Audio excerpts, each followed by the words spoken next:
ಹೋರಾಟ ನಾನು ನಾಳೆ ಮಾತಾಡ್ತೀನಿ. ಇವತ್ತು ಮಾತಾಡೋದಿಲ್ಲ. ಇನ್ನ ಮಾತಾಡೋದಿದೆ. ಡೆಲ್ಲಿಯವರು ನಮಗೊಂದು ಪ್ರೋಗ್ರಾಮ್ ಕೊಟ್ಟಿದ್ದಾರೆ.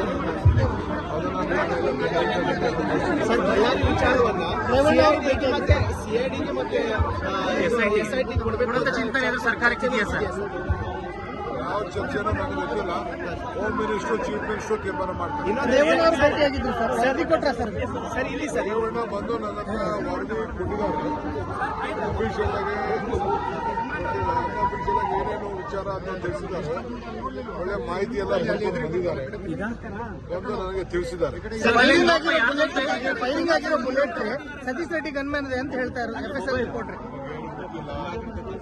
ಯಾರೇ ಆಗಲಿ ಕಾನೂನಿದ್ದು ಕ್ರಮ ತಗೊಳ್ಬೇಕು. ಎರಡನೇದು ನಮ್ದು ಏನು ಅಂತಂದ್ರೆ ಎಲ್ಲ ಕಡೆನೂ ವಿಗ್ರಹಗಳನ್ನ ಇಡ್ತಾರೆ. ಅವ್ರ ಭಕ್ತಿ ಭಾವನೆಲ್ಲ ತೋರಿಸ್ತಾರೆ. ಹಸುಗೆ ಯಾಕೆ ಬಿಡಬೇಕು?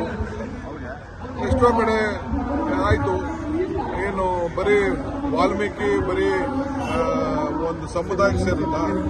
ವಾಲ್ಮೀಕಿ ಮಹಾರಾಷ್ಟ್ರಕ್ಕೆ ಎಲ್ಲರ ಆಸ್ತಿ. ಇವತ್ತು ನಾವು ರಾಮಾಯಣನ ವಾಲ್ಮೀಕಿ ಅವರು ಬರೆದ್ರು. ನಾವೆಲ್ಲ ರಾಮಾಯಣ ಓದಿದಿಲ್ವೇ? Janardhan Reddy Z plus security ಕೇಳ್ತಾ ಇದ್ದಾರೆ. Janardhan Reddy Z plus security ಕೇಳ್ತಾ ಇದ್ದಾರೆ.